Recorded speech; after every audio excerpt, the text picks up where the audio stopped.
En même temps, ni Poutine, ni nous, les Russes, nous n'avons grand espoir de la part de Trump. On va mener la guerre jusqu'à la victoire, c'est sûr. Et nous n'arrêterons pas avant. Bonjour à tous et bienvenue dans cette nouvelle interview du Média en 442. Aujourd'hui, j'ai le plaisir de recevoir Alexandre Douguine. Bonjour Alexandre. Bonjour. Merci d'avoir accepté mon invitation. Vous êtes docteur en sociologie et en sciences politiques, docteur en philosophie, fondateur de l'école géopolitique russe et du mouvement eurasien. Alors, au programme de cette émission, nous allons parler de la place qu'occupe la Russie dans un monde en pleine mutation. Nous verrons ce que vous pensez de l'Europe et de l'hégémonie américaine et si une alliance entre la Russie de Poutine et l'Amérique de Trump, pour reprendre vos mots, est encore envisageable. Nous parlerons de ce monde multipolaire souhaité par Vladimir Poutine, mais également Xi Jinping et quel est son avenir. Et puis nous ferons une parenthèse sur les lumières sombres, ce courant américain porté par Curtis Yarvin et dont nous a parlé Alain Soral lors de mon entretien avec lui il y a quelques semaines. Mais pour débuter cette interview, vous êtes présenté par la presse française et les médias de masse comme étant, je les cite, un ultra-nationaliste, fasciste, néo-eurasiste et cerveau du Kremlin. Je suis certaine que je ne vous apprends rien, mais quelle est votre réponse à ces qualificatifs? Donc, c'est toute cette affirmation sont tout à fait fausses. Absolument fausse. Je ne suis pas ni l'un, ni l'autre, ni troisième, ni quatrième. Donc, c'est une vision purement, c'est la caricature, c'est la propagande politique que puis expliquer. Je ne suis pas ni fasciste, ni nationaliste, ni ultranationaliste. Je suis antinationaliste dans tous les sens. Je ne suis pas cerveau de Poutine. Donc, c'est tout à fait tout ça, et dont l'image absolument pervers qui ne correspond à rien de mes idées, de ma personnalité. Mais pourquoi cette image tellement pervertie? Donc, on peut mieux comprendre ça si je vais dire quelque chose que je suis. Donc, n'étant pas ni ultra-nationaliste, ni cerveau de Poutine, ni fasciste, ni tout ça, je suis l'ennemi de la philosophie libérale. Je suis anti-mondialiste et anti-globaliste. Je conteste l'universalisme occidental. Je crois que il y a non seulement une civilisation occidentale moderne et postmoderne, mais il y a les civilisations et les cultures différentes qui ont tout le droit d'affirmer leur identité, leur vision du monde et défendre ça. Donc, je suis l'ennemi avec de système libéral qui aujourd'hui règne dans l'Occident, dans les États-Unis, surtout avant Trump, et bien sûr en Europe. Donc, si il y a quelqu'un qui défie, qui fait le défi par rapport au système dominant, libéral globaliste, il est immédiatement classifié comme ou l'extrême droite, ou l'extrémiste, qui donne les conseils aux dictateurs sanglants, et toute cette histoire. C'est la forme de la démonisation et criminalisation de ceux qui pensent autrement.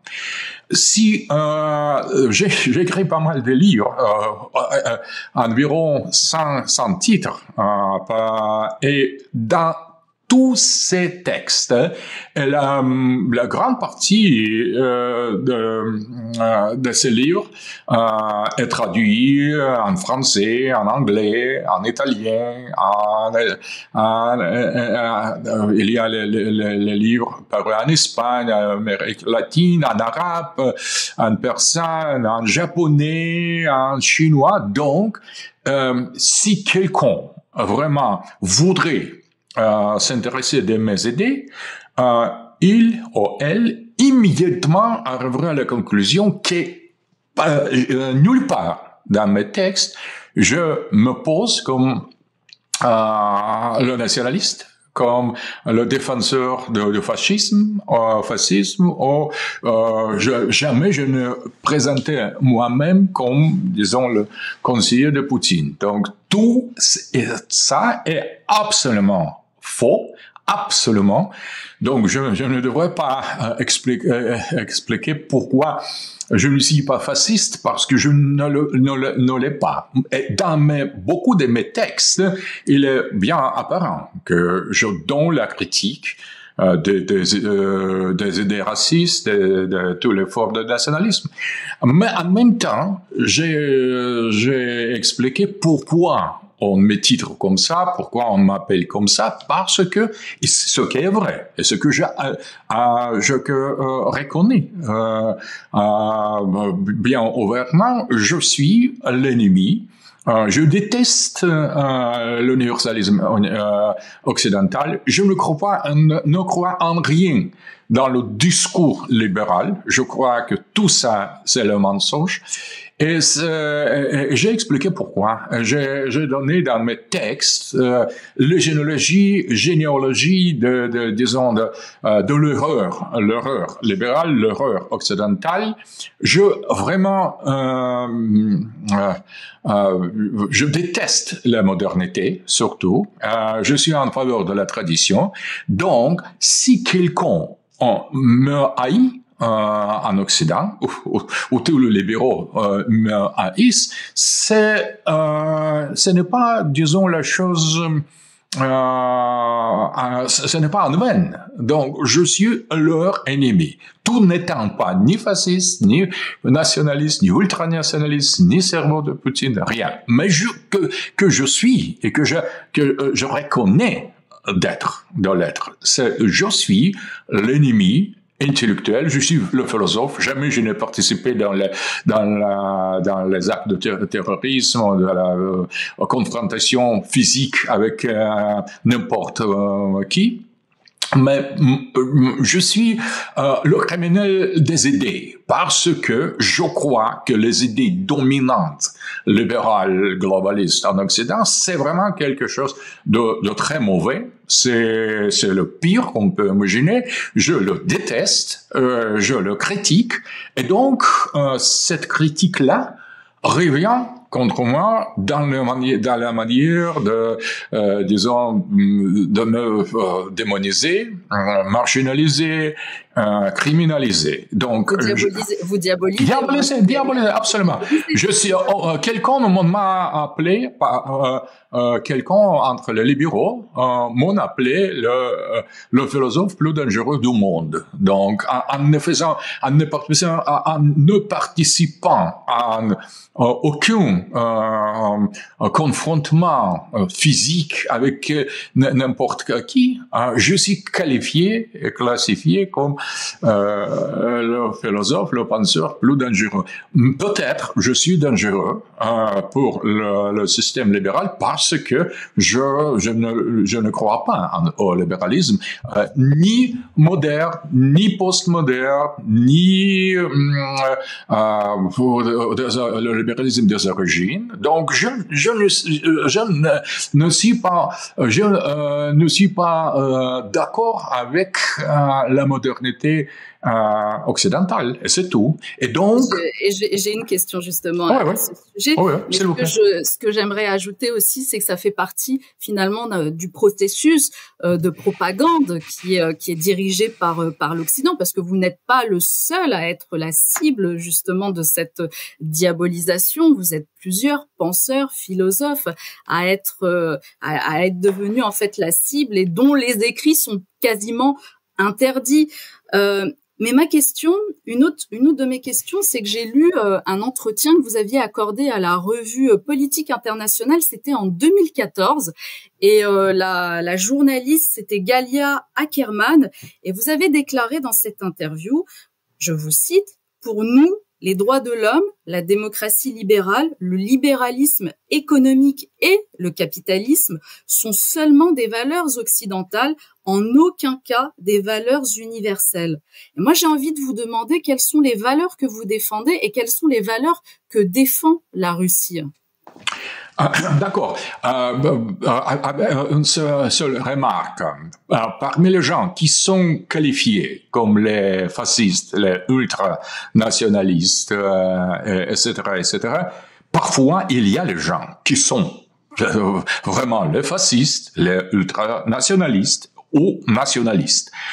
S'ils acceptent ça ou non. Mais c'est donc, on ne peut pas mettre tout le monde dans la même situation. Il y a les gens qui sont accusés, qui tout simplement ont, disons, les idées nationalistes, fascistes et ultranationalistes, et je ne vois rien de mauvais dans ce cas.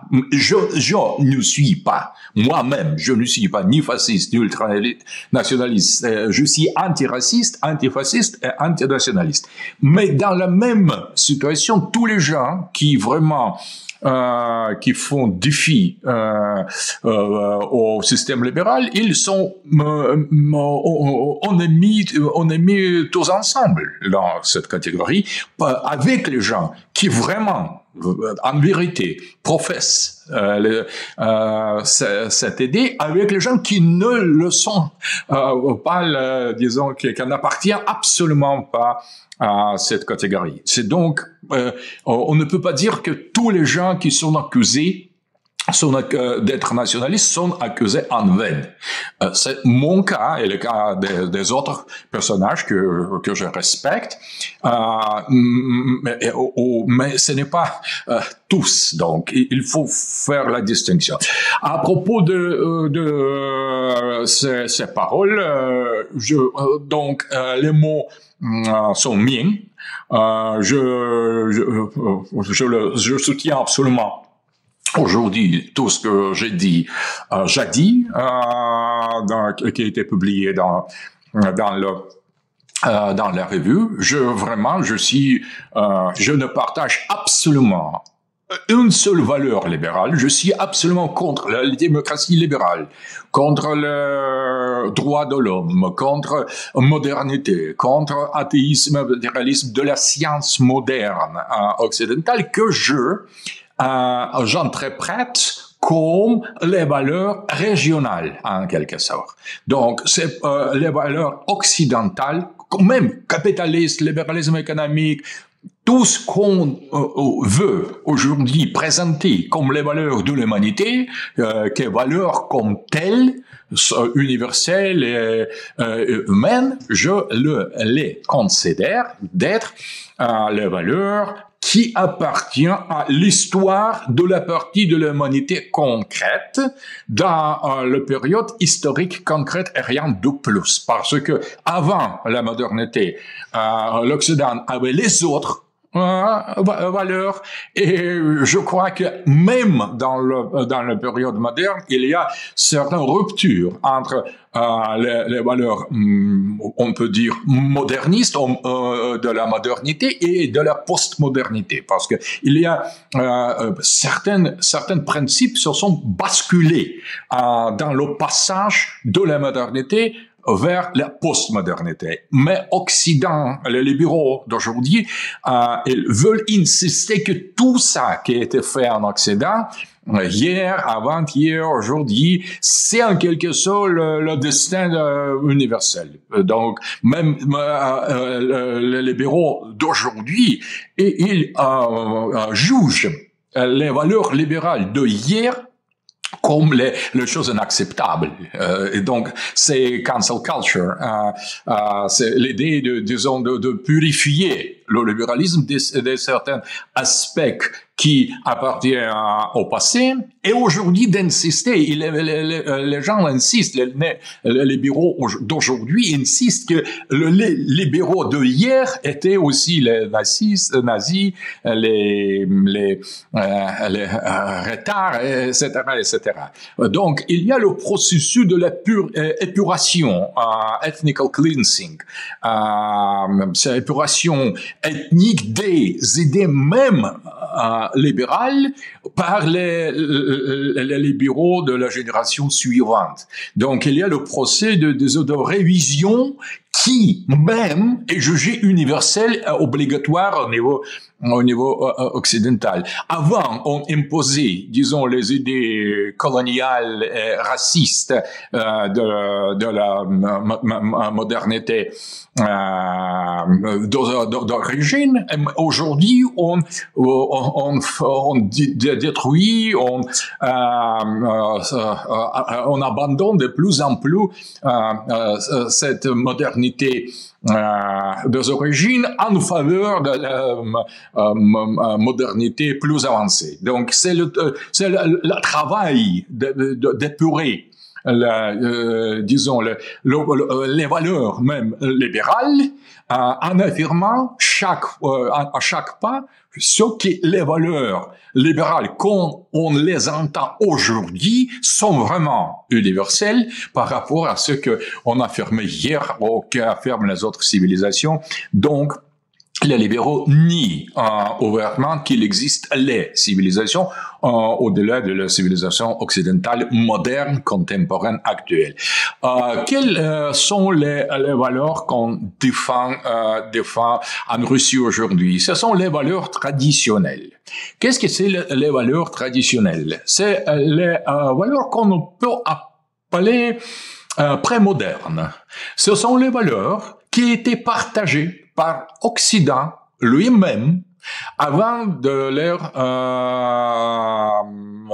moderne. Donc, organisation spirituelle de la société, la religion, la foi, hiérarchie politique et sociale, sacralisation de tous les aspects de la vie, l'amour par rapport au Dieu, théocratie, à l'empire, hiérarchie, disons l'idéalisme platonicien, aristotélien, la science basée sur les idées du monde sacré, sur la cosmologie sacrée, d'un type d'Aristote, de Platon.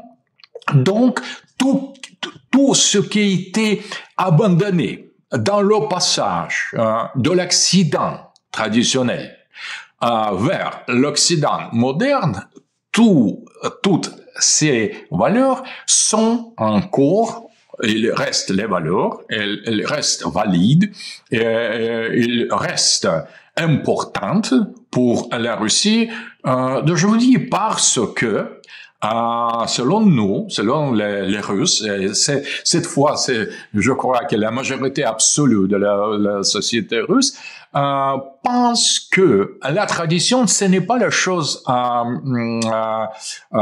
dépasser. C'est la tradition et les valeurs traditionnelles ils forment l'identité profonde de notre peuple, de notre société, de notre culture, de notre civilisation, et garder cette valeur traditionnelle, c'est le devoir des gens, et non pas innovation, non pas les dépasser et remplacer par les valeurs modernes. Et quand commence à faire, disons, l'analyse. Pourquoi dans la société russe aussi, pendant les derniers siècles, on a appris aussi certaines idées progressistes, modernistes, matérialistes, athéistes, on voit bien clairement qu'il s'agissait, et il s'agit encore aujourd'hui, de l'influence de l'Occident.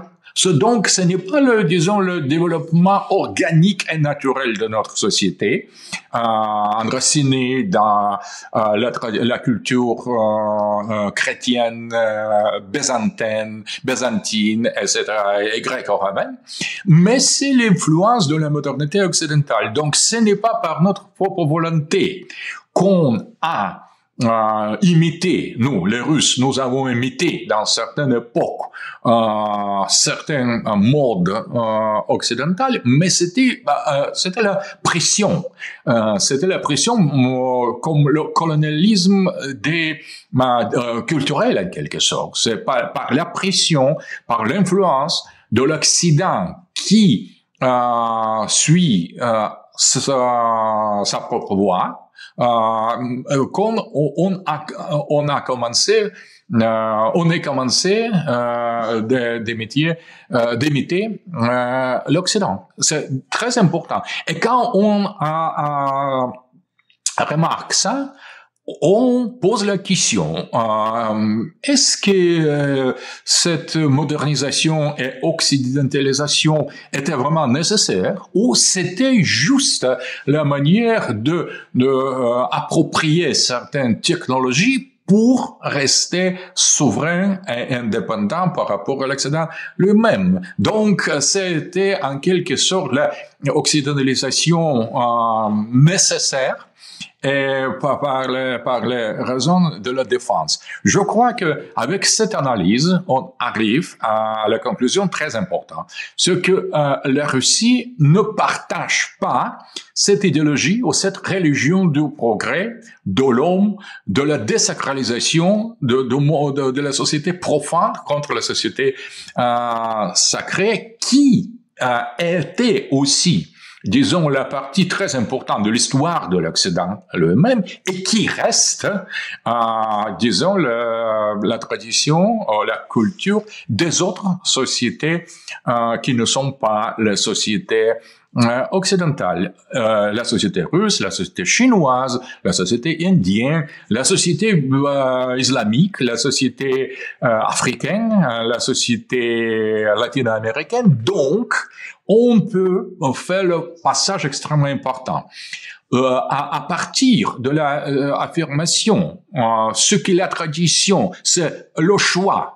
La tradition et la modernité, ce sont deux choix. On peut choisir modernité, on peut choisir la tradition. Donc, l'Occident, c'est une civilisation parmi les autres qui a fait le choix en faveur de la modernité. Et les autres civilisations n'ont pas fait ça par leur volonté propre.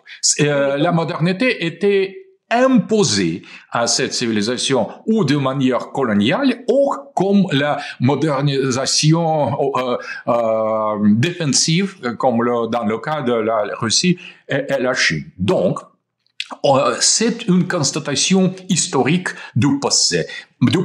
Mais en même temps, on peut appliquer ça à tout ce qu'on voit aujourd'hui. C'est la multipolarité, c'est le choc des civilisations, c'est BRICS. C'est donc l'humanité toute entière contre l'Occident moderne, postmoderne, qui aujourd'hui devient de plus en plus, disons, l'espace de la politique internationale et des affaires internationales. Mais comment expliquer justement que la Russie est en quelque sorte préservée par cet effacement des valeurs? Est-ce que ça vient du peuple lui-même, russe, ou du dirigeant? Est-ce que vous pouvez nous expliquer, puisque là on voit bien que l'Occident est en train de basculer, et ce qu'on n'a pas dit aussi, c'est que cet effacement des valeurs, cette cancel culture, vient quand même du nouvel ordre mondial est voulu par les globalistes. Donc comment la Russie se préserve de tout ça? C'est très intéressant ce que Pouchkine, notre poète plus grand du XIXe siècle, une fois il a dit que dans la Russie, en Russie, nous avons une seule européenne, c'est l'État.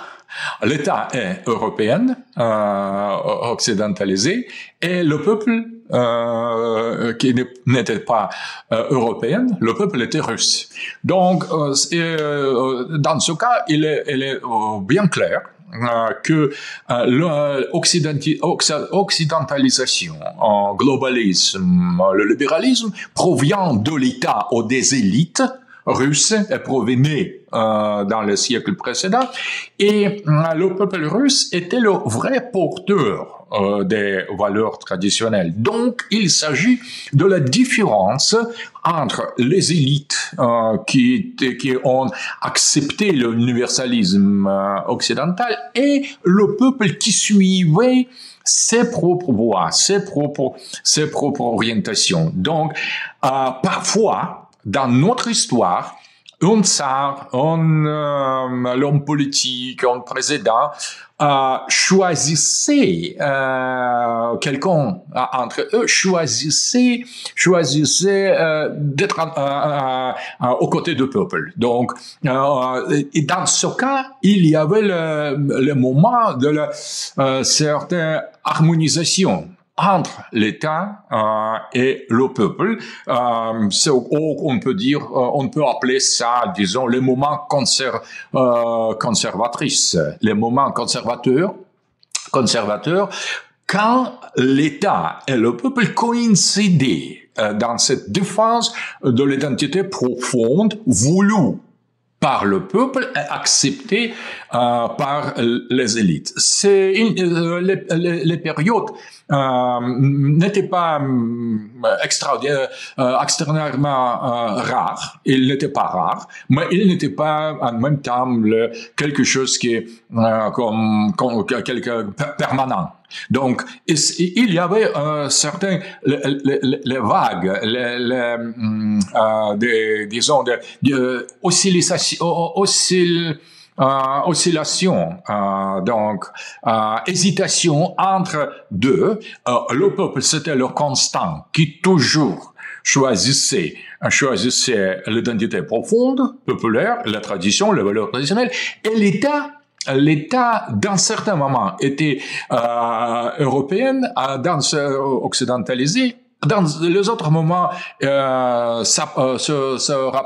s'approcher au peuple. Je crois que nous, aujourd'hui, maintenant, nous vivons dans le moment quand notre président Poutine se trouve dans la même onde, que le peuple. Donc, il y a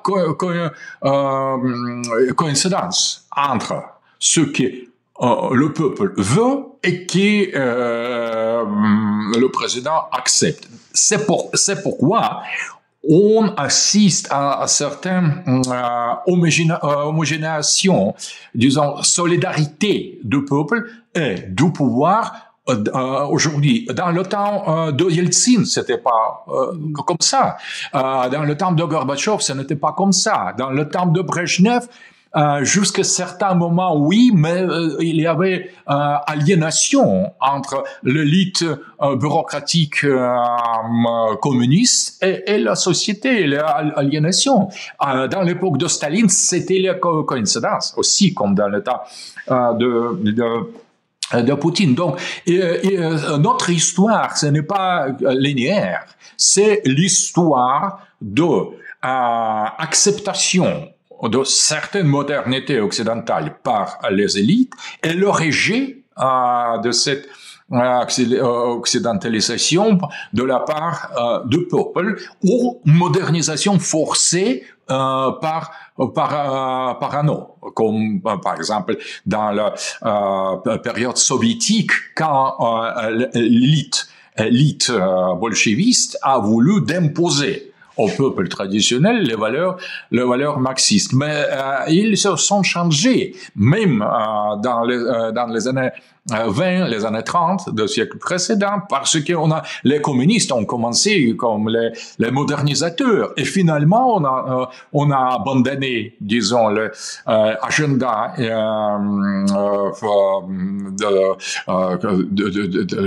des communistes, premiers bolcheviques, de Trotsky, et on s'est arrivé, disons, à l'affirmation de nouveau de certaines choses, des valeurs de la famille, disons, de certaines éthiques beaucoup plus traditionnelles par rapport,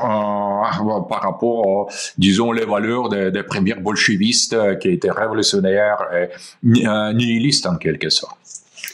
Est-ce que dans cette Russie moderne, on peut dire que Vladimir Poutine incarne l'homme de la situation, et jusqu'à quand d'ailleurs? Oui, je crois qu'il est sous la même onde, comme je dis, que le peuple. Ce n'était pas le cas toujours parmi les dirigeants russes, mais je crois que c'est le cas personnel, individuel de Poutine, parce qu'il correspond à la demande. L'Occident a tort de considérer Poutine comme le dictateur qui impose sa volonté sur la société. C'est plutôt tout à fait le contraire. C'est la société, le peuple veut que Poutine devient quelque chose comme Staline. Poutine ne le veut pas absolument. Il est, je crois que subjectivement, il est plutôt le libéral modéré, occidentaliste. Il est vraiment européen au sens large. Peut-être même pas européen dans le forme extrême de ultra libéral, mais disons, il est plutôt le libéral conservateur quelque chose. Il est modéré, il appartient à la modernité et non pas à la postmodernité. Mais c'est au niveau subjectif. Mais en même temps, le peuple ne voit pas Poutine comme il est. Le peuple, la société veut de considérer, d'interpréter Poutine comme Staline, comme le tsar, comme le représentant précisément des valeurs traditionnelles de la civilisation russe particulière, qui est fort, qui régit la pression de l'Occident et qui restaure la dignité et la gloire de la Russie éternelle. Donc, c'est tout à fait contraire quand on présente la situation en Occident, parce que le vœu est beaucoup plus, je voudrais dire, radical que Poutine. Notre peuple, notre société est beaucoup plus conservatrice, la société, notre peuple conservateur, que notre élite. Poutine est très modéré. Et je crois que c'est l'idée totalement fausse aussi d'attendre qu'après Poutine arrivera quelqu'un qui sera plus libéral. C'est très difficile à imaginer quelqu'un plus libéral que Poutine. Et vous pensez que justement en 2030, puisque ce sera la prochaine échéance électorale présidentielle, est-ce que vous pensez que quelqu'un d'autre viendra après Poutine? Non, je crois que Poutine, c'est en quelque sorte comme tsar. Mais disons, la longueur de la vie humaine est quand même limitée. Donc, Poutine n'est pas immortel. C'est ça, c'est la seule chose que je voudrais dire. Non, je ne crois pas que les élections vraiment sont importantes en Russie, parce que il y a un consensus total, je voudrais dire, que Poutine c'est le mieux, le nécessaire, et en tant que le scène est vivant, il sera élu et réélu, etc. Lui est pour toujours, mais il y a certaines limitations organiques dans l'espèce humaine qui ne peuvent être dépassées. Donc, je crois dans ce cas, j'ai en vue seulement cette situation, ce que tôt ou tard, Poutine sera remplacé. Et celui qui viendra après lui sera beaucoup plus radical, libéral, anti-occidental que Poutine. Absolument sûr. C'était non pas par ses penchants subjectifs, mais par par la demande de la société, parce que la société demande quelqu'un comme Poutine est plus fort que lui. Donc, Poutine est la figure de consensus parce qu'il a déjà, il a transformé la Russie en décadence presque totale de l'époque de Yeltsin dans la Russie actuelle, plus forte, plus consciente de soi-même, plus indépendante, plus libre et plus occidentale. Parce que Occident est considéré dans les yeux de peuple russe comme la peste. C'est quelque chose de toxique totalement. On ne reconnaît aucunement nous-mêmes dans l'image de l'Occident. Tout ce que ça se produit en Occident nous inspire aversion profonde, donc on méprise ça, on déteste ça, on rejette ça. Cette immigration sans aucune limite, sans aucune forme culturelle, sans assimilation, d'intégration des émigrés. On déteste la politique de genre, on déteste post-humanisme, transhumanisme régnant aujourd'hui en Occident. On déteste tout. Nous ne voulons pas ça. Notre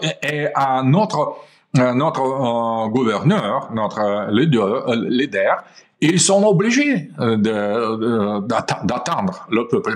Peut-être, personnellement, ils seront en faveur de rapprochement avec l'Occident, mais ça signifierait immédiatement la perte de soutien populaire. D'un point de vue économique, comment se porte la Russie actuellement? Alors, selon l'agence de statistiques russe Rosstat, le PIB du pays a enregistré une croissance de 4,1% en 2024. Et pourtant, le Courrier international, en date du 6 août, là, cite le quotidien Izvestia, un journal proche du Kremlin, nous dit-il, qui évoque une économie russe étouffée, je les cite, par la hausse des coûts, la pression fiscale et l'affaiblissement de la demande dans le contexte de la guerre en Ukraine, en citant d'ailleurs la fermeture de 141 000 entreprises sur la première moitié de 2025. Qu'est-ce que vous pouvez nous dire? En tout cas, réagir à ce que je viens de vous dire et nous dire sur l'économie russe. Tout d'abord, je crois que généralement, notre économie, grâce aux sanctions, prospère aujourd'hui parce qu'on a commencé finalement de s'occuper de haute technologie, des secteurs industriels. Plus on se concentre sur l'industrie, sur l'économie, sur la production, sur l'innovation, et non pas prend comme c'était le cas avant opération spéciale militaire de l'Occident. Donc, on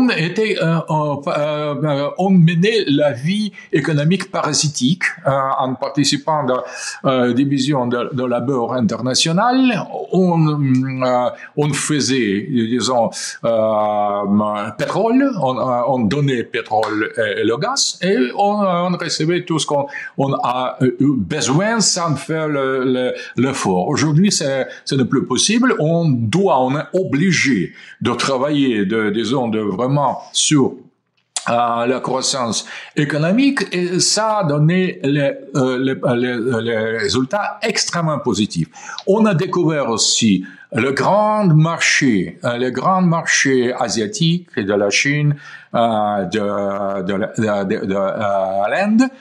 Aussi, on a commencé de développer les liens avec le monde islamique, africain et latino-américain. Donc, on a cette séparation de l'Occident collectif a donné tellement de bien par rapport à l'économie russe, c'est très difficile de surestimer, disons, les résultats positifs.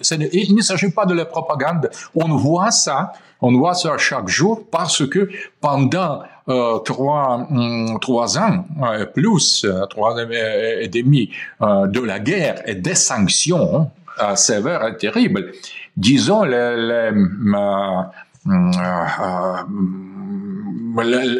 produits sont tout là. Personne ne remarque aucune différence par rapport à période précédente, mais avec la seule chose, c'est qu'aujourd'hui, la majorité absolue des produits sont russes, sont produits en Russie ou au-delà de l'Occident. Donc, on s'est adapté parfaitement aux conditions nouvelles et on a tiré le profit de ça. L'autre chose, c'est la politique, disons, purement libérale de notre banque centrale qui continue de suivre les préceptes purement libéraux. Donc, je crois que ça dérange un peu, disons, le processus de cette intensification de l'économie russe, parce que on est, malgré toutes ces pressions de l'Occident, on reste, certaines élites économiques restent financières et restent libérales toujours. Ouais. En parlant justement de la guerre en Ukraine, on va évoquer la possible fin du conflit. En tout cas, il était question il y a quelques mois, c'était en mai dernier, de pourparlers entre Trump, Poutine et Zelensky. Des pourparlers qui reviennent là à l'ordre du jour alors qu'on est en train d'enregistrer, on est le 8 août. Alors des pourparlers qui sont à l'ordre du jour suite à la visite de Steve Witkoff à Moscou. Une rencontre tripartite va vraisemblablement avoir lieu ou peut-être pas. En tout cas, elle est démentie côté russe, elle est annoncée côté américain. Une rencontre entre Trump et Poutine, elle aura vraisemblablement lieu. Avec Zelensky, je ne sais pas. Qu'est-ce que vous en pensez? Quand Trump est venu au pouvoir, j'avais beaucoup d'espoir parce que les idées qu'il professait, les gens qui l'entouraient, la stratégie qu'il annonçait, tout était en contradiction direct par rapport au globalisme, au mondialisme et même à la stratégie des néoconservateurs américains. Donc, c'était appelé MAGA, Make America Great Again. Et quand j'ai analysé ça dans mon livre qui s'appelle La révolution de Donald Trump, l'ordre des grandes puissances.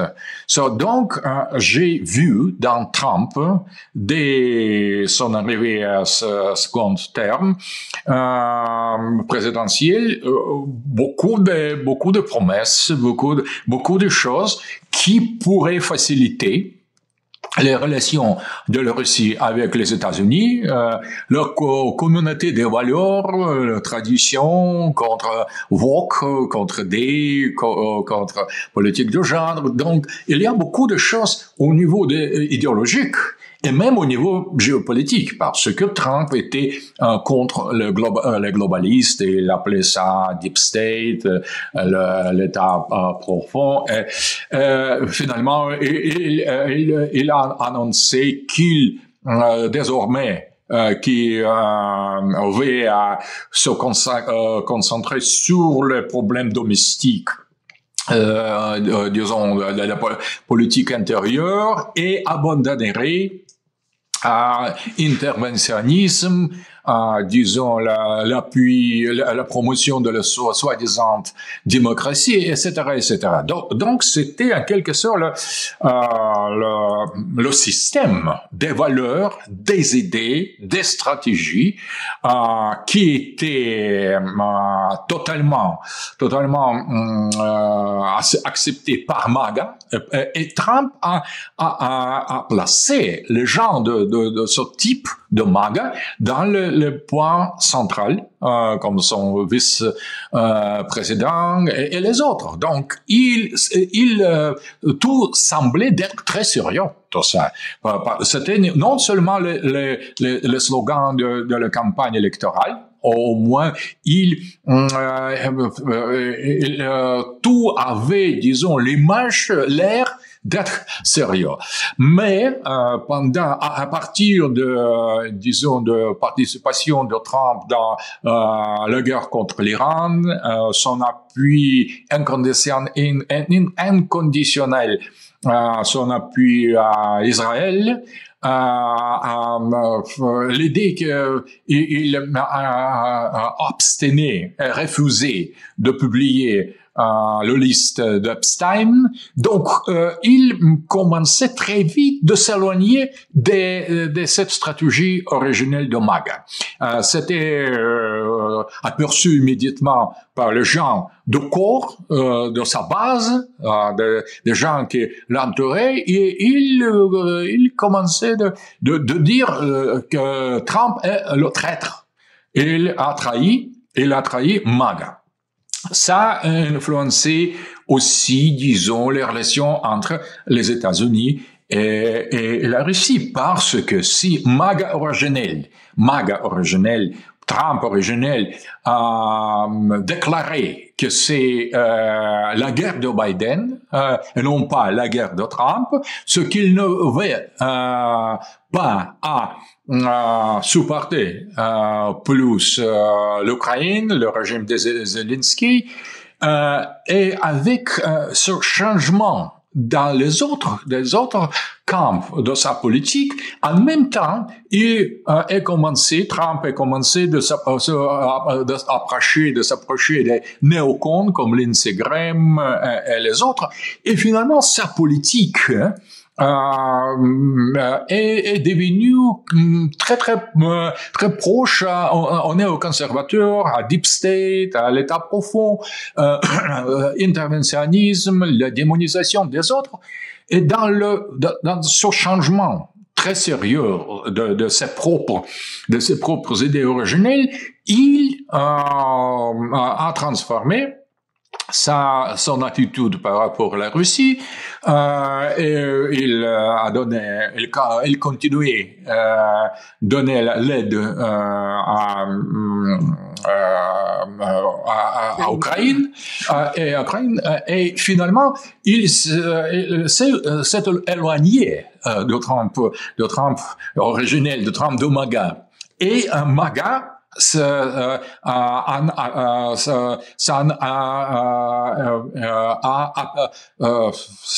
est aperçu. Donc, il ne s'agit pas seulement de notre vision de la part de la Russie, il s'agit aussi de certaines attitudes profondément changées aux États-Unis eux-mêmes. Donc, je crois, dans cette situation, aujourd'hui, en août, je ne crois pas que le Trump actuel, qui est considéré comme le traître par rapport à MAGA, pourrait proposer quelque chose vraiment sérieux à la Russie. Mais quand même, je crois que finalement, il n'est pas le globaliste, un mondialiste convaincu. Quand même, elle est beaucoup plus volatile, elle est beaucoup plus étrange.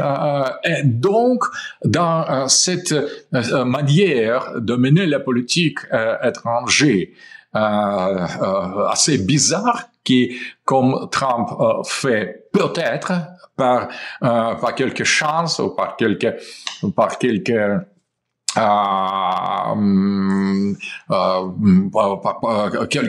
quelques circonstances secondaires, on pourrait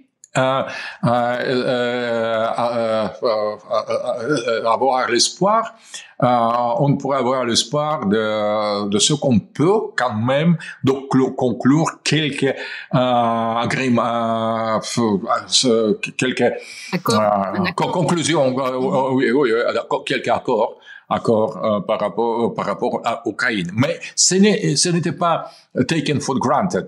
Ça n'est pas assuré. C'est donc, ça peut arriver ou non. Donc, parce que Trump devient de moins en moins prévisible, je voudrais dire. Sa politique commence d'être un peu irrationnelle, bizarre, et il change ses opinions, ses déclarations, ses tarifs, ses menaces, il change tout ça chaque jour. Donc aujourd'hui, normalement, il devrait dénoncer ce que après ces mots précédents. Aujourd'hui, la Russie qui n'a pas cessé, disons, le combat sur la terre, aujourd'hui, Trump devrait punir, comme il a promis la Russie, parce que Poutine n'a pas pris ses paroles au sérieux. Peut-être il y aura quelque chose, peut-être rien. Donc personne ne sait, parce que Trump change ses avis chaque jour. C'est quelque chose très très très très, très étrange, parce que il semble qu'il n'a pas de mémoire de ce qu'il a dit quelques jours, quelques mois avant. Donc c'est quelqu'un, disons, la politique assez bizarre, imprévisible à mon avis. Mais finalement, tout peut arriver. Je ne crois pas que maintenant il y a les conditions pour se revoir Trump, Poutine et Zelensky. Mais je sais, cette fois, c'est sûr, ce que Poutine, avec grand plaisir, rencontrerait Trump pour parler avec lui, pour changer. Est-ce que justement, pardon Alexandre, est-ce que justement le fait de dire que Poutine rencontrerait avec grand plaisir Trump, est-ce que c'est pas une attitude un peu naïve tout de même? Est-ce qu'on peut pas s'interroger sur ça? Après toutes les menaces qui sont proférées, après voilà, au départ il devait y avoir justement des pourparlers au mois de mai, puis là c'est reporté. Est-ce que c'est pas une attitude qui est naïve et qui est peut-être un peu faible quand on est dans un contexte de guerre comme ça? Je ne sais pas. Je crois que Poutine est très sûr de lui. Je crois qu'il ne considère pas Trump que vraiment quelqu'un de dangereux. Parce que si la manière de se conduire de Trump n'inspire pas la peur. Poutine n'a pas peur par rapport à Trump.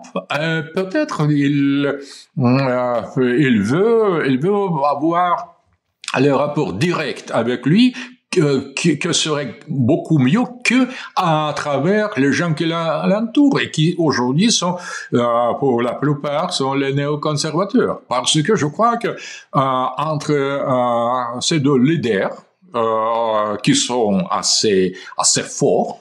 Poutine, c'est sûr, est très fort comme l'homme politique, et Trump qui prétend d'être fort, qui veulent sembler. Je crois qu'entre eux, disons, la manière disons, des relations pourrait être tout à fait positive. Non pour arriver à conclusion, mais pour, disons,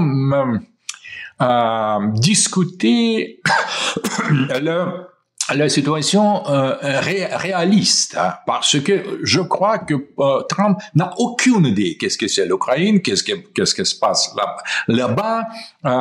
Ces idées à propos de l'Ukraine sont tout à fait incorrectes, superficielles. Donc, par exemple, Poutine, quand Poutine donnait l'entretien à Tucker Carlson, il a dédié plus qu'une heure à expliquer certains aspects de l'histoire russe, parce que personne en Occident le sait. Je crois que cette leçon de l'histoire, disons, ce dialogue historique sera très utile par rapport à explication de la situation de la guerre, des raisons qui ont mené à cette guerre. Donc, ce n'est pas superficiel. Et Trump commence de comprendre, de faire l'idée qui c'est un peu plus compliqué qu'il pensait auparavant. Mais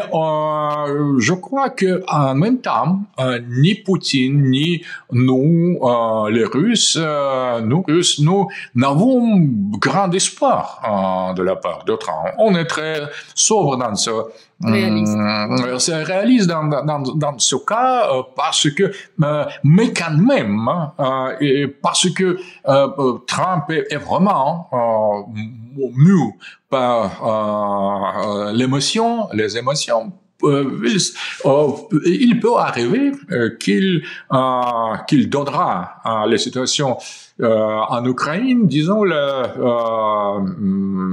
regard plus réaliste, je voudrais dire, et plus sérieux qu'aujourd'hui. Mais ce n'est pas notre seul espoir. Notre espoir est à nous-mêmes. On veut renforcer notre défense, notre armée, notre économie, notre industrie. Donc, je crois que la Russie aujourd'hui a décidé bien sérieusement de se concentrer sur elle-même. Donc, c'est très important. Et aucune relation internationale peut nous faire changer l'opinion là-dessus. Donc, on a choisi d'affirmation de la Russie comme la civilisation particulière, comme l'État civilisation, et c'est, disons, la tendance à long terme. Ce n'est pas, disons, le juste slogan. Mais dans cette situation, donc, on va mener la guerre jusqu'à la victoire, c'est sûr. Et nous n'arrêterons pas avant avoir reçu cette victoire est absolument sûre pour tout le monde. Donc, il ne s'agit pas de recevoir le cadeau de la part de Trump, de l'Occident. Non, il ne s'agit pas de ça. Nous mènerons la guerre jusqu'à bout. Mais finalement, Poutine montre, disons, d'accord de parler avec Trump ou avec l'Occident, de changer les opinions et d'expliquer comment nous voyons la situation et pour connaître comment l'autre côté voit cette situation au niveau où il y a les vraies décisions. Si les décisions sont vraiment faites au niveau de Trump, ce qu'on commence à douter. En tout cas, il est encore important qu'il y ait de vraies discussions entre les deux pays qui sont de grandes puissances. Mais vous interrogiez tout à l'heure sur le comportement de Donald Trump, qui est très versatile, qui n'arrête pas de changer. Alors, est-ce que Donald Trump, il est vraiment, vous avez même parlé, j'ai vu sur les réseaux sociaux, de trahison envers MAGA. Est-ce qu'il est réellement dans une stratégie où il est soumis à un lobby? Alors, est-ce qu'il est soumis à l'État profond? Ou bien, j'irai jusqu'à vous poser la question, est-ce qu'il est soumis au lobby sioniste et notamment à l'AIPAC?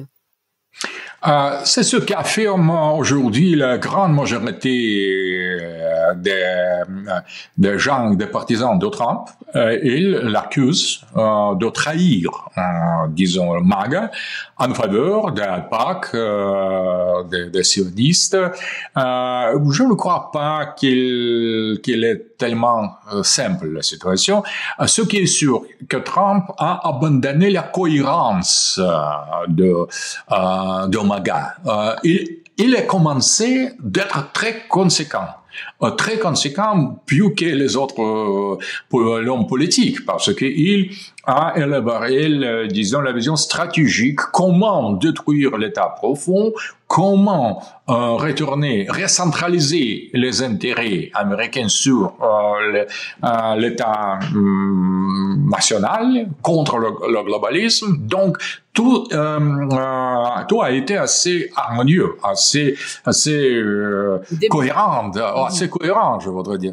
Et précisément, c'est dans le cas de Moyen-Orient, le support inconditionnel de génocide des Palestiniens à Gaza, que Trump a commencé de s'éloigner de cette vision, parce que c'était la contradiction, non pas précisément, c'est la question de sionisme disons de AIPAC, mais Trump commençait de se conduire en opposition, en contradiction avec ses propres principes de non-interventionnisme, non donner à l'aide aux autres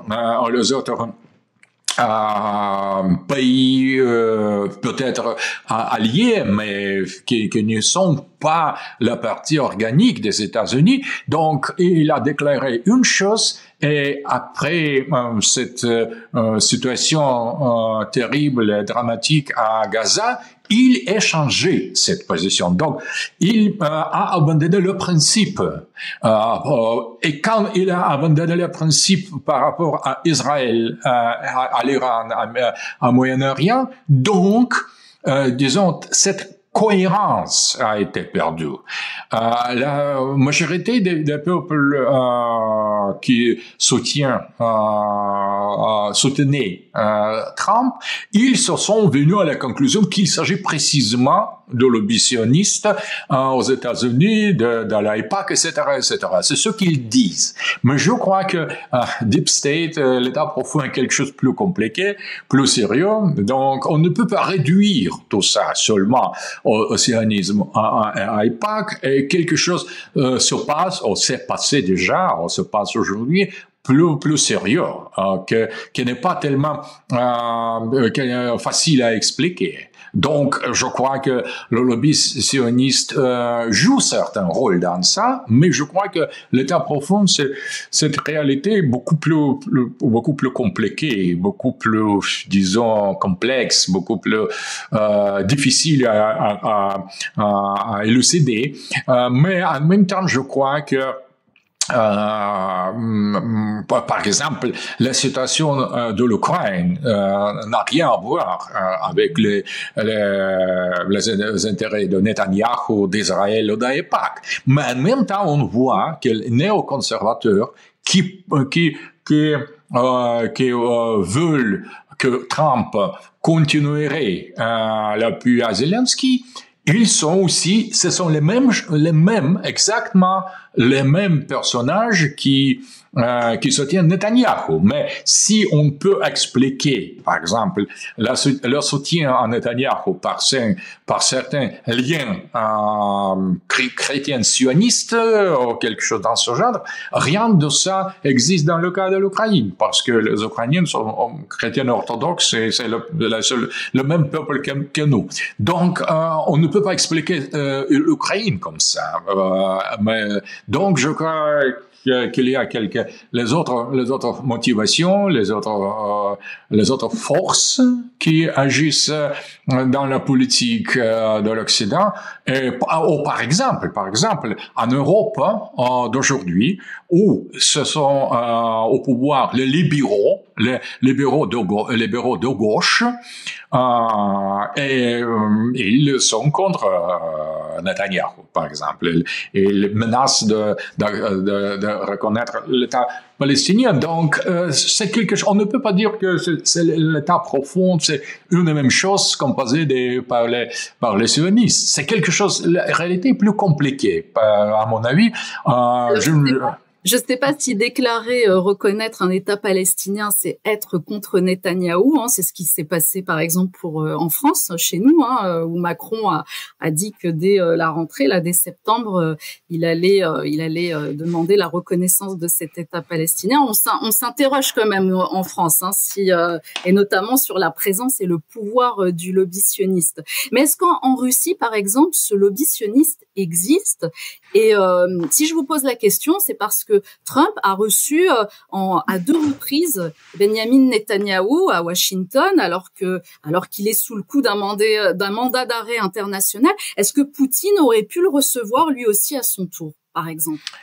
Le lobby sioniste en tant comme tel n'existe pas en Russie. Il y a beaucoup de juifs russes qui se sont émigrés en État Israël.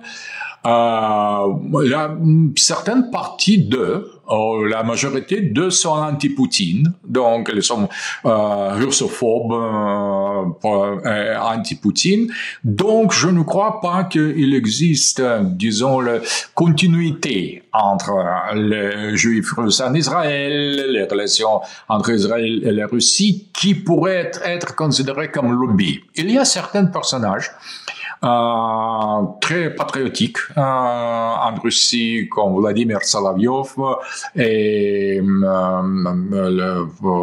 des autres personnages qui se déclarent d'être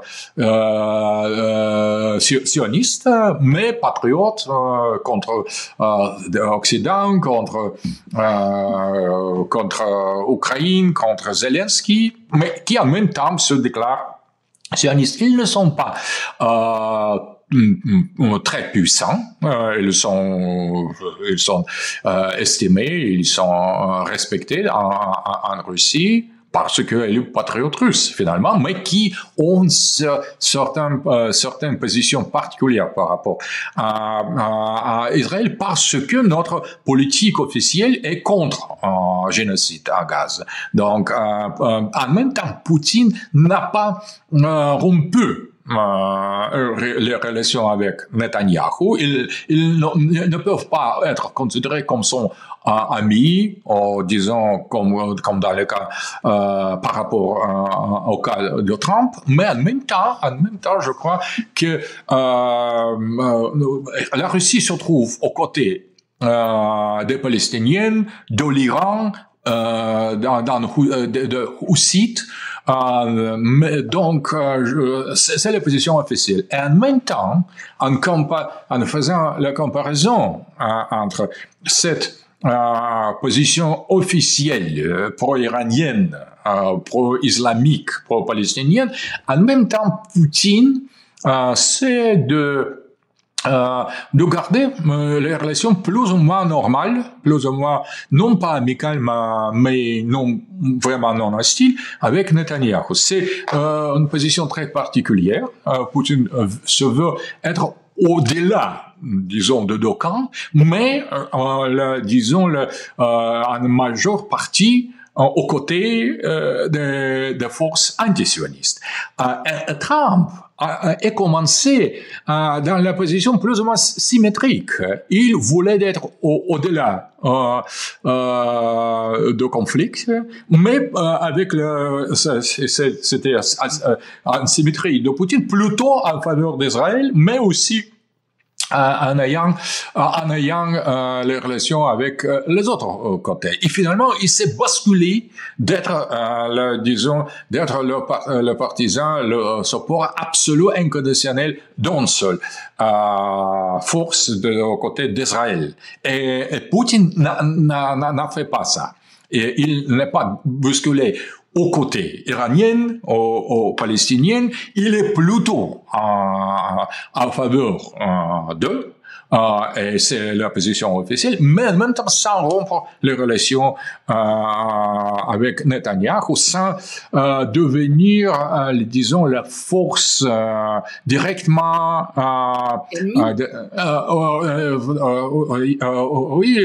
directement engagée dans le combat direct. Et Trump perd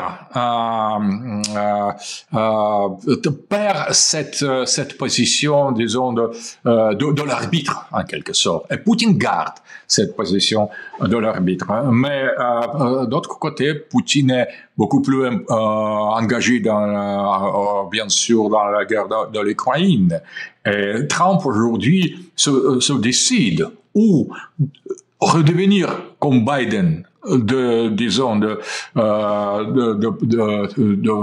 figure combattante, disons la force qui est totalement engagée du côté de Kiev dans la lutte contre la Russie, ou garder les distances. Ce n'est pas encore précisé, et je crois que précisément où on est aujourd'hui, Trump hésite de faire la même chose qu'il a fait par rapport à Netanyahou pour être engagé directement aux côtés d'Israël contre les forces de la résistance au Moyen-Orient, ou fait la même chose par rapport à Zelensky, déclaré que c'est aujourd'hui la guerre, non pas seulement de Biden, mais la guerre en Ukraine et aussi la guerre de Trump, ou garder certaines distances et donner la possibilité aux Ukrainiens de se débarrasser des Russes eux-mêmes, de nous, ou avec l'appui de l'Europe. Je crois que Trump balance aujourd'hui et les néoconservateurs le pousse vers la position radicalement russophobe. En tout cas, l'attitude de Poutine, de ce que j'entends, relève plus de la diplomatie finalement que celle de Trump. Je voudrais qu'on aborde ensemble les lumières sombres. Les lumières sombres, j'ai reçu il y a quelques semaines Alain Soral, et il avait évoqué la possible fin du bipartisme aux États-Unis, avec donc la création d'un nouveau parti qui créerait donc une vraie fracture. Et donc, il a parlé de ces lumières sombres. Alors, je suis allée un peu me renseigner. C'est vrai que ça fait quelques mois que les médias français en parlent, avec un nom qui revient d'ailleurs tout le temps, c'est Curtis Yarvin. Youssef Indy aussi, parce qu'en tapant, je suis tombée sur sa dernière vidéo. Là, comme on est le 8 août, il en parle également. Alors, qui est ce Curtis Yarvin? Visiblement, c'est un informaticien américain qui est devenu un peu le philosophe de ce courant. On le présente un peu comme l'homme qui murmure à l'oreille du président. Est-ce que c'est vrai, c'est pas vrai? Qu'est-ce que c'est que les lumières sombres, Alexandre? Intéressant, c'est que Macron, quand il a visité il y a quelques mois la Grande Loge de France, il a évoqué le lumière sombre comme l'idéologie illibérale qui représente pour la maçonnerie européenne, pour la démocratie libérale, tellement chère à Macron et aux Européens globalistes, représente, disons, le vrai danger. Le nouveau danger idéologique.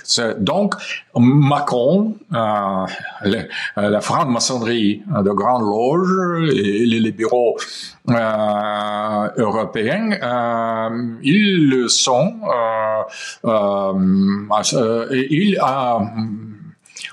il pense qu'il s'agit de certaines menaces, dangers assez sérieux.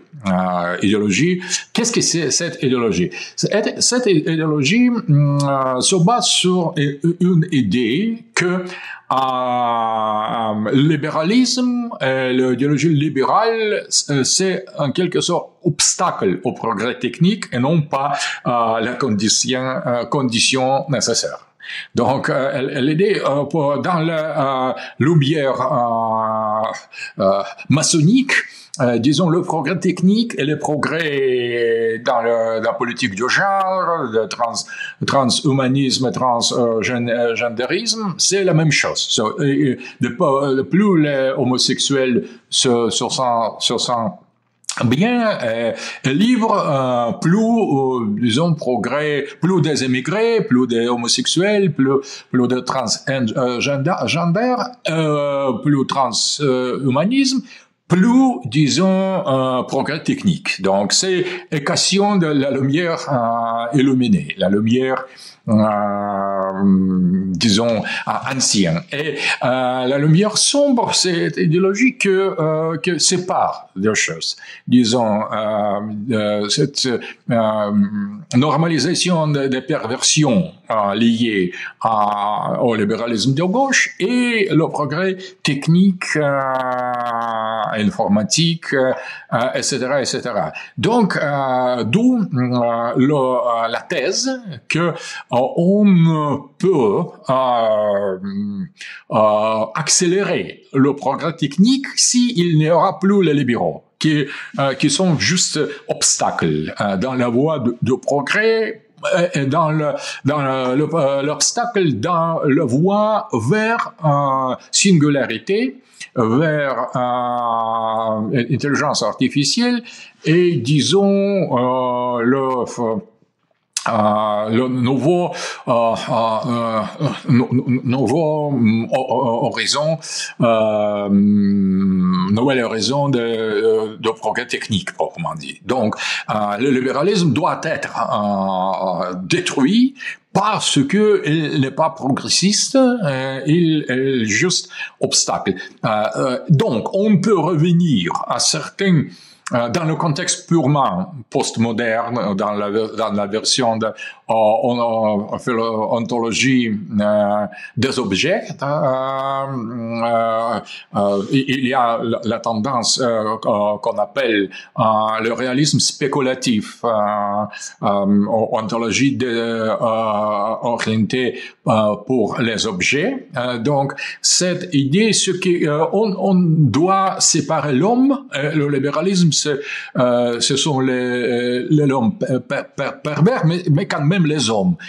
Et donc, il faut dépasser la lumière maçonnique et libérale par la lumière sombre qui devra être en quelque sorte la caricature postmoderne sur les valeurs traditionnelles, sur la monarchie, disons, les hiérarchies sociales, etc., etc.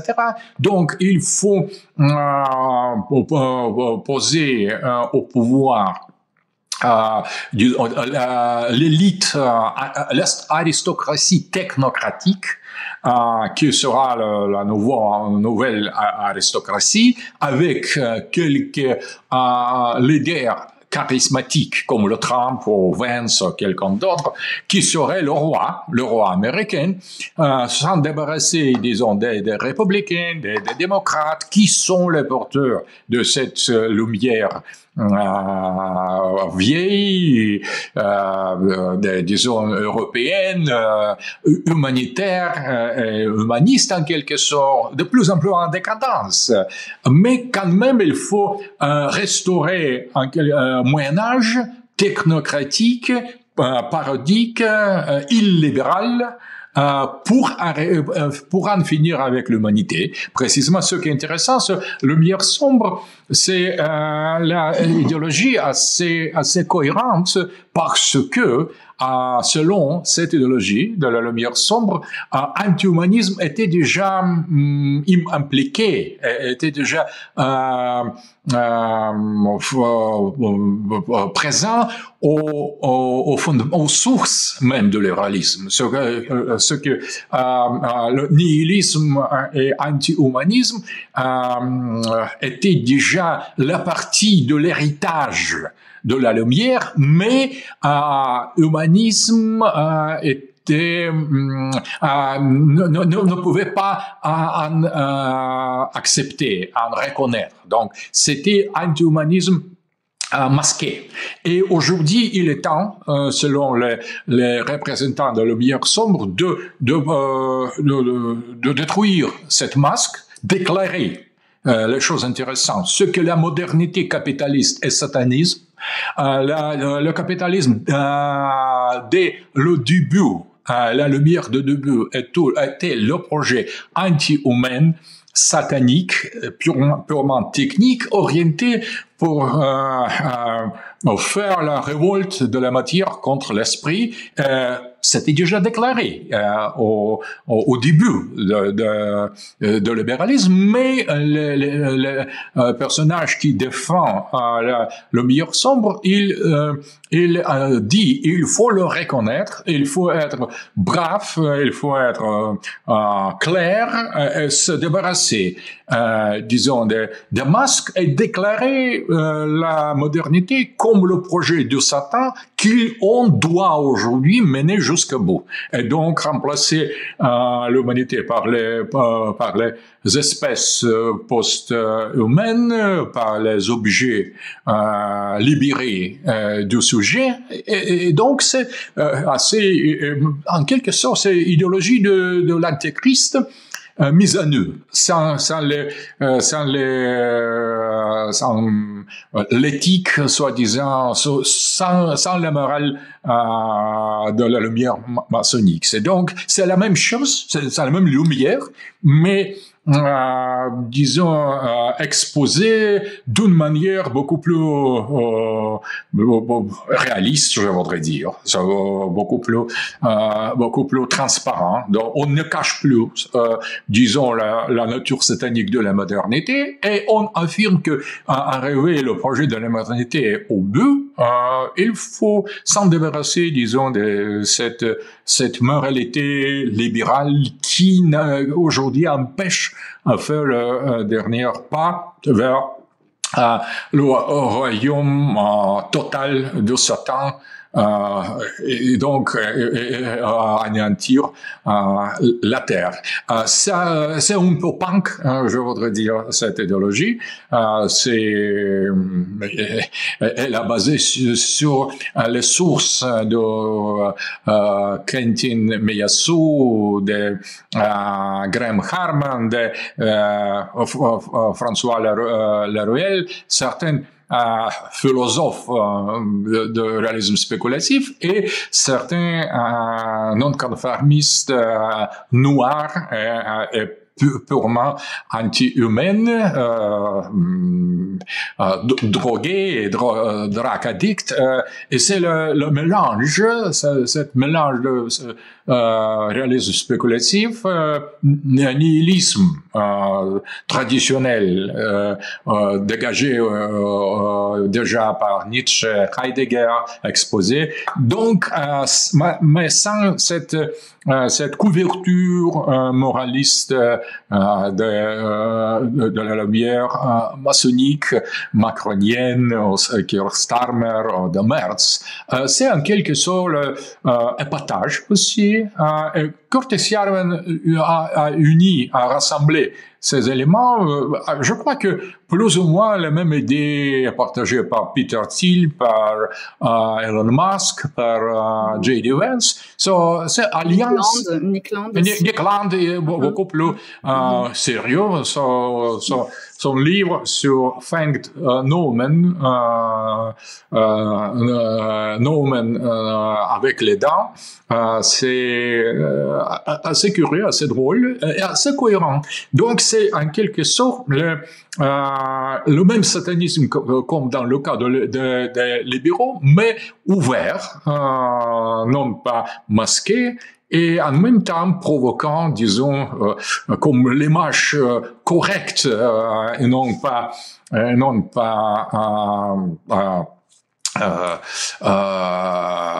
améliorée qu'on l'élite dominante voit dans le miroir. C'est en quelque sorte le miroir qui ne ment pas, posé devant les élites globalistes. Ils regardent avec l'horreur la lumière sombre, mais la lumière sombre, c'est eux, et non pas leur alternative. En tout cas, ce qui est très intéressant, c'est le parallèle que vous avez fait parce qu'on est parti des États-Unis et finalement, vous avez commencé par Emmanuel Macron.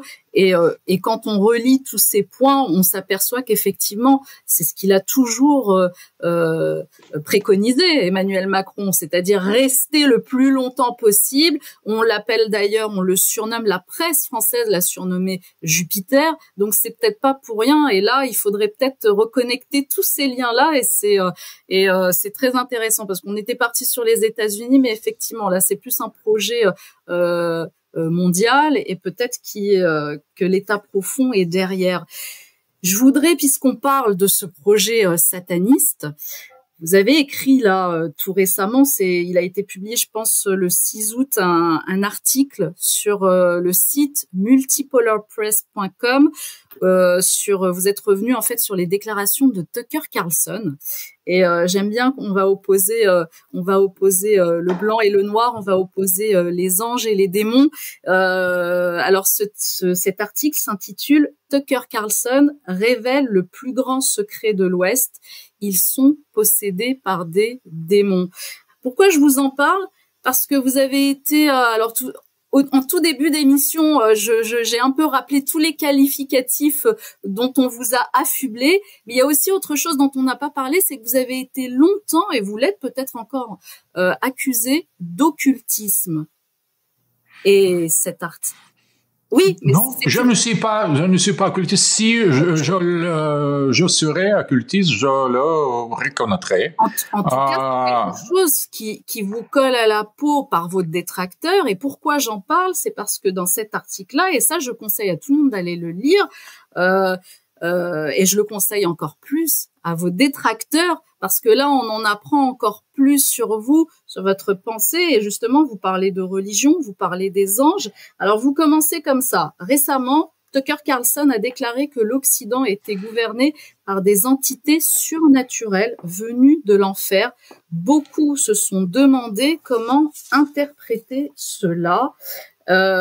Beaucoup plus loin, c'est un long article que je conseille vraiment à tout le monde de lire et je pense qu'on le mettra, on mettra le lien dans la description. Je prends juste un paragraphe et puis après je vous laisserai réagir, dans lequel vous dites, dans ce contexte, Tucker Carlson voulait dire que derrière la civilisation occidentale ultralibérale moderne, outre les décisions, la volonté et les choix humains, se cache un autre facteur, la conscience des anges déchus. Cette conscience se manifeste avec clarté croissante au cours de l'histoire. C'est pourquoi, lorsque l'on observe les dirigeants occidentaux d'aujourd'hui, il est difficile de se défaire de l'impression qu'ils sont tous possédés. Pour formuler une hypothèse sur qui les possède, nul besoin de reptiliens ou d'extraterrestres. Ils sont possédés par des démons. Un démon est une entité familière bien connue et bien comprise. La possession par des démons est tout à fait caractéristique. Votre article est en anglais, mais on peut le traduire aisément. Ce qui est intéressant, c'est que c'est étrange. Il y a les occultistes ou certains ésotéristes qui font le mélange entre la tradition et, disons, les idées tout à fait modernes. René Guénon a montré quel est le trait essentiel des occultistes, des théosophistes, des spirites, qui consiste précisément dans le mélange des idées traditionnelles qui appartiennent à la religion traditionnelle établie, et, disons, les idées de la modernité européenne. Et quand on fait ce mélange-là, on arrive à ce qu'on appelle occultisme. Je suis traditionnaliste, je suis chrétien orthodoxe, mais c'est pourquoi je ne puis pas me considérer occultiste, parce que je ne fais pas le mélange entre les idées modernes et les idées traditionnelles. J'étude les idées modernes, mais mes idées sont les idées totalement appartenantes à la tradition. Donc, je suis chrétien orthodoxe, mais je suis chrétien orthodoxe traditionnaliste. Et c'est la différence par rapport à un grand nombre de chrétiens qui considèrent la tradition chrétienne comme les métaphores, comme la conte morale. Donc, ils font la lecture de la chrétienté qui inconsciemment doit être en harmonie, réconciliée avec la physique moderne, avec les idées, disons, de la science européenne moderne. Donc, ils sont les occultistes.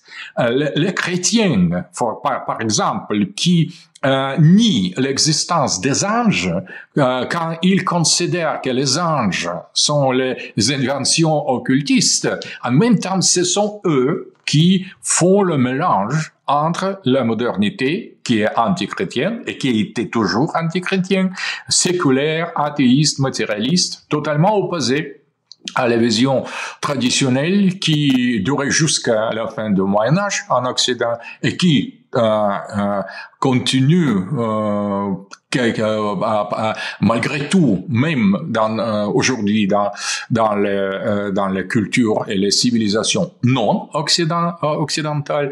Donc, ce sont les gens qui font le mélange entre la modernité et la tradition, et ce sont eux qui m'accusent d'être occultiste parce que pour moi, la foi en existence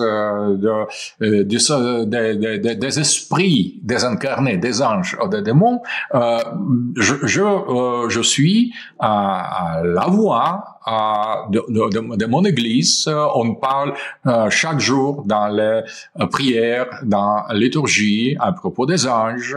Il y a disons la science des anges, il y a la doctrine sur les entités angéliques et démoniques et sur la lutte entre les démons et les âmes humaines se base sur toute la tradition ascétique de notre Église chrétienne orthodoxe, sur l'hésychasme, sur toute disons la tradition monastique qui est la seule vraie pour les chrétiens normaux. Et donc, c'est très intéressant.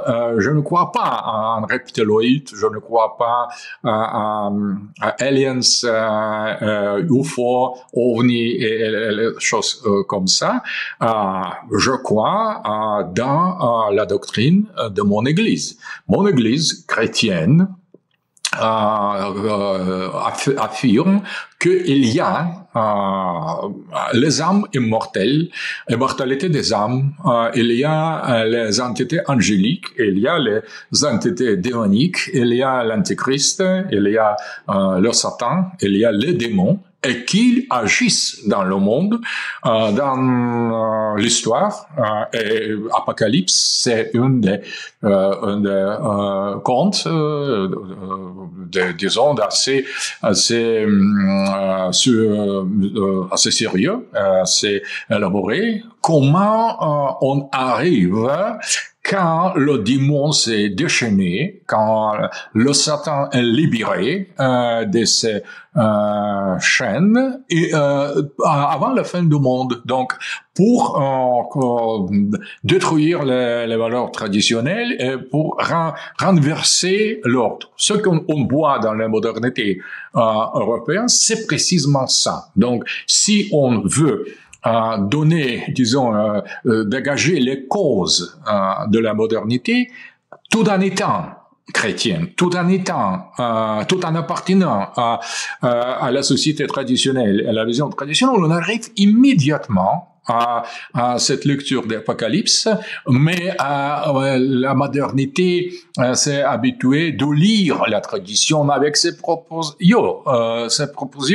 Mais ce que j'ai fait, comme les autres traditionalistes, comme René Guénon et les autres, nous faisons tout le contraire. Nous faisons la lecture de la modernité avec les yeux de la tradition, et non pas lecture de la tradition avec les yeux de la modernité. C'est la différence. Et quand on garde cette foi chrétienne, orthodoxe, très littéraire, je voudrais dire, comme il faut le faire, parce que si on répète toujours à propos de l'âme, de l'esprit, des anges, des démons, donc ça serait absolument normal d'en croire. Pourquoi pas? Quels sont les arguments qui peuvent détruire si on commence qu'il n'y a le Dieu, il n'y a pas rien, donc seulement la matière, l'évolution, etc., la biologie, les lois sociétales, sociologiques. Donc c'est une foi, une église de progrès, l'église de la lumière. Et il y a les autres églises, l'église chrétienne, ils sont opposés. Et quand on applique, disons, cette vision chrétienne ou des autres traditions, des autres religions islamiques, par exemple, aux juifs, aux hindous, au confucianisme, aux bouddhistes, par exemple, on arrive à la lecture de la modernité et de la postmodernité avec les yeux de la tradition. Et immédiatement, on arrive à la conclusion que j'ai exprimé dans mon article. Tucker Carlson, j'ai fait l'entretien avec lui. C'est le personnage très bon, très sincère, très ouvert, mais il est chrétien. Nous avons parlé. Il m'a dit que je crois plus à l'Église, à ce que dit l'Église, que ce que dit les savants, disons la science, la politique, les journalistes actuels. Je suis le journaliste, mais peut-être le meilleur journaliste du monde. Je sais qu'est-ce que c'est être journaliste. Donc je crois, a dit Tucker Carlson, à un Dieu, je crois en l'Église, je crois à la doctrine chrétienne, mais peut-être pour s'adresser aux personnes qui négligent,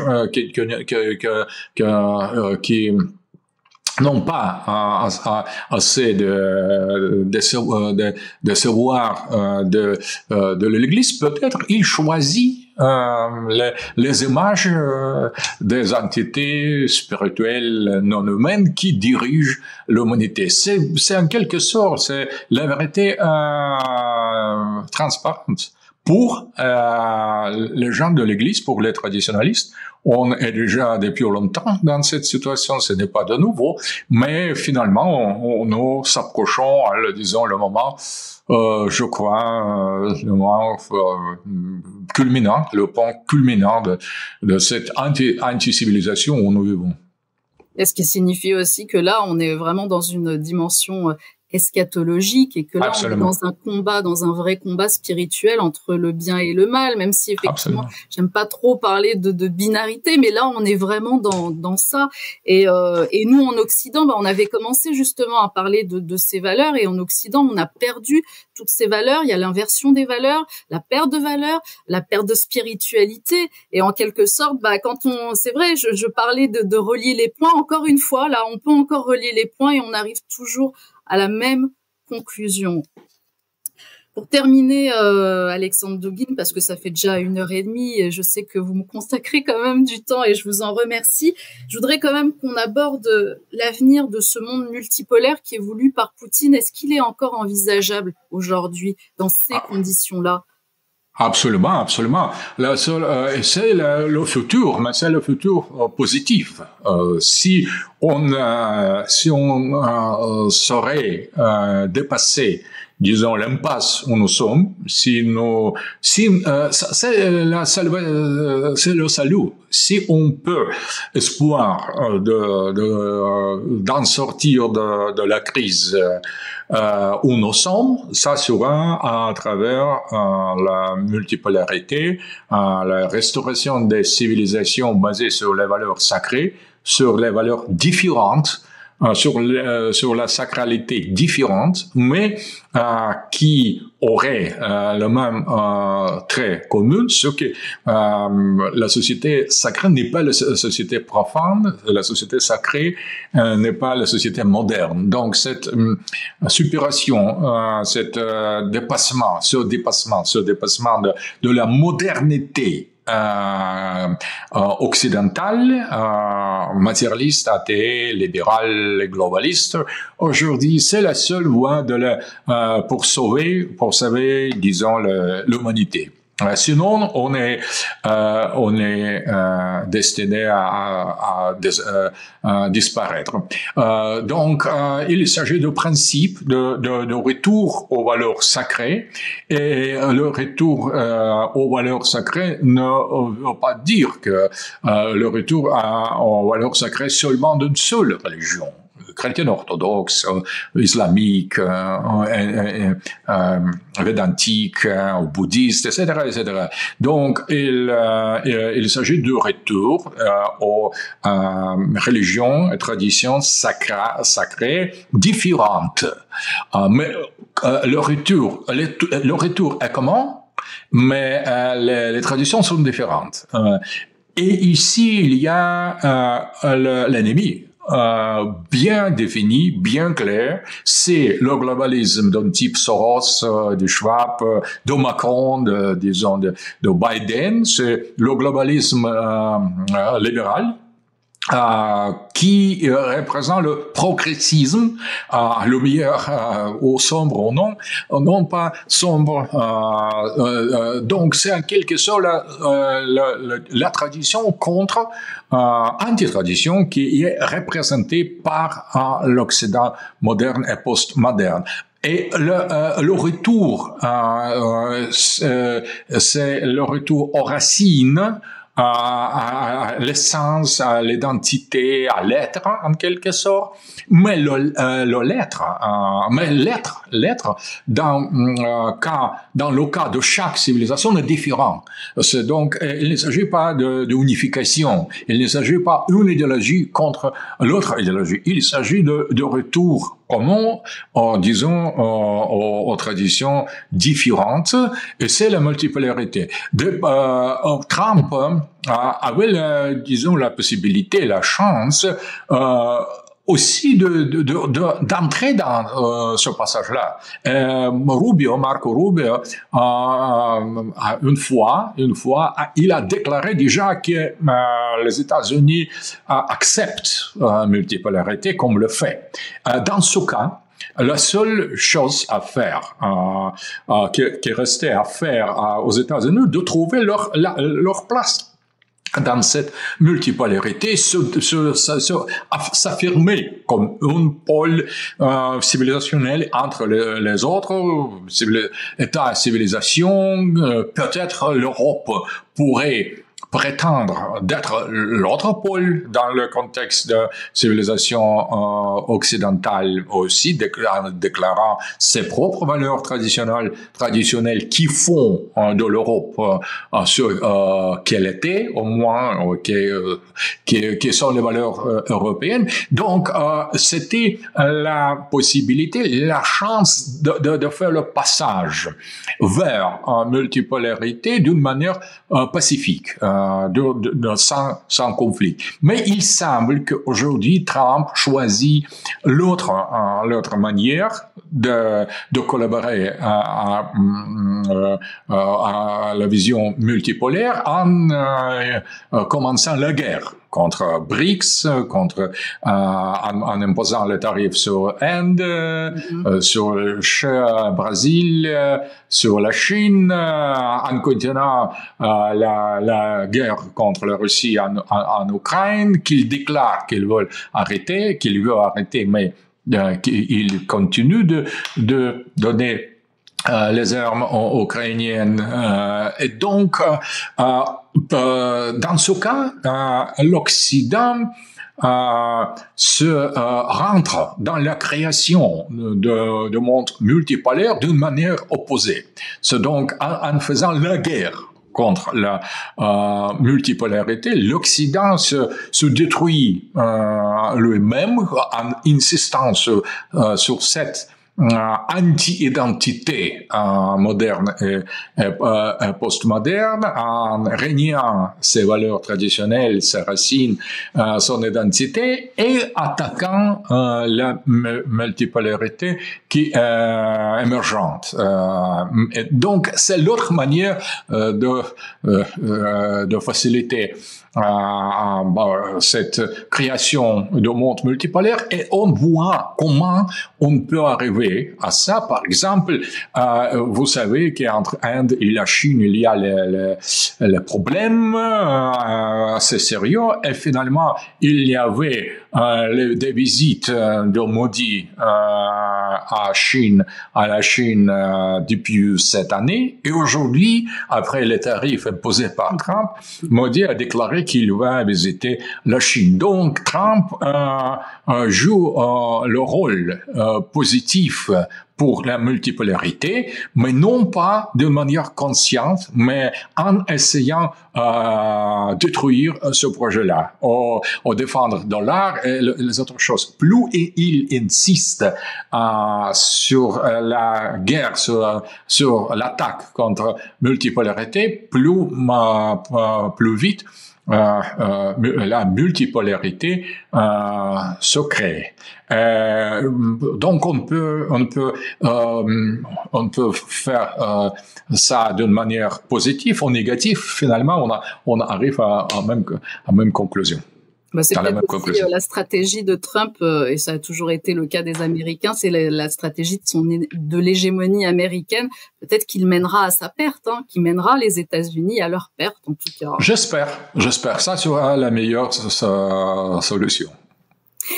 J'aimerais terminer, Alexandre Douguine, si vous me le permettez, par un hommage pour votre fille, Daria, parce que le 20 août prochain, vous fêterez le triste anniversaire de sa disparition. Ça fera 3 ans qu'elle aura été assassinée. Il y aura une commémoration sur Paris le 23 août prochain, si je ne dis pas de bêtises.